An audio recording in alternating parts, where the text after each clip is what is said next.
Alright, so about 2 weeks ago, maybe a week ago, I can't really remember. I shat a little bit hard on Gavin. Alright, I thought Goofin was sub fuck. I thought it wasn't very good, okay? I gave it a 6, but it was mid. Gavin really came with a big one. Gavin took a big shit. I mean, he took a really good shit. This new album, this new album, Smoke, this shit smokes. This shit smokes, Goof. Granted, Goofin was a B-sides project, so it makes fucking sense. Now here's what you come to expect with Gavin, okay? You know that the melody's gonna be there, alright? I'm not trying to discredit. The melody is very much here. This album is melodic as fuck. You got shit I didn't even think of. Probably thought of it in my head, but shit that is just executed so well. You know, it might as well be in the fucking French Revolution. I went into this thinking, well, at least this is the full length, so he probably brought his A game. He brought his S gang. He brought his S game. This shit is jam. I don't think there's a bad song. Hold on. Okay, in my opinion, I think there's like one kind of boring song. It's Alston Night, the 14th track. It's just the same thing for 3 minutes straight. This is a folk record by Gavin Caine. A folk musician's wet dream. This thing has the sad lyrics.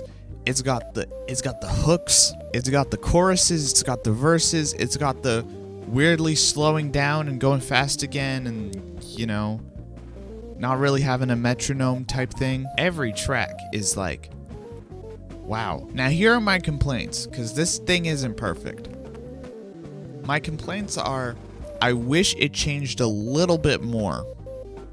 Actually, I wish it changed a lot a bit more. The acoustic guitar and the vocals are very nice. I think for about like 8 tracks, I was like, yeah, this is pretty cool. And then I took a little bit of a break, and then I came back, and then I listened to the rest of the album, because I felt like, do I really want to listen to 15 tracks of just acoustic and vocals? I can do it in 2 parts. I don't think I can do it in 1.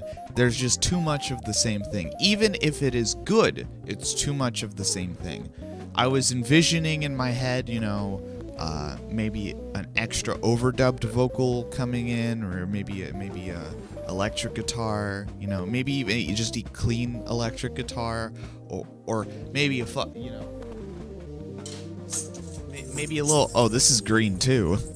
Maybe a little tambourine. Anything to have some variation in this. By no means is it bad, but this will not get a 10 because of that. Because there wasn't enough variation for me to stay continuously interested for the 40-minute runtime, I think. But this thing doesn't have duds. It's genuinely very good. Gavin's theatrical singing on a lot of these songs is not a detriment, unlike on Goofin, or at least he has the chords and the chops to back it up. He does have quite a lot of dynamics on this album. He sings, you know, soft, high, low. The guitar playing on this album is incredible. I can't tell if there are 2 separate guitar tracks playing or if it's 1 guitar track.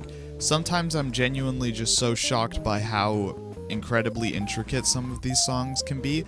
Though it might be a folk album, it doesn't, you know, just take the whole folk chord structure formula and play open chords the whole time. There's a lot of noodling on this album. I just wish that noodling was played with other instruments to really like have a little back and forth.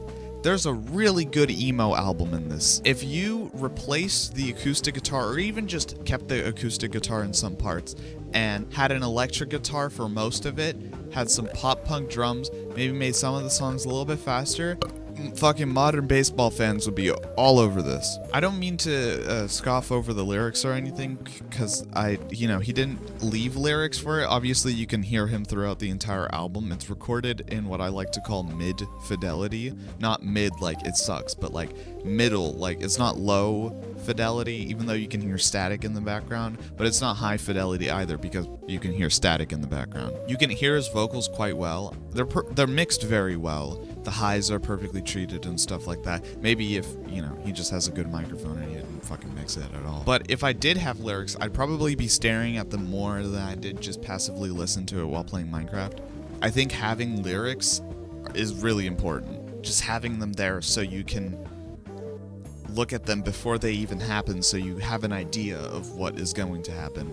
But some of the lyrics in there, 1 to 2 sentences that I keep track of at a time, I was, you know, I got a little bit emotional. I have this face where I go like this, you know, my eyebrows get all scrunched, and you know, that happened a couple times during this album. Overall, I'm feeling a 9. For all the negative things I said, if those things were changed, this would have been the first 10 on my thing. I'd love to see this live, though.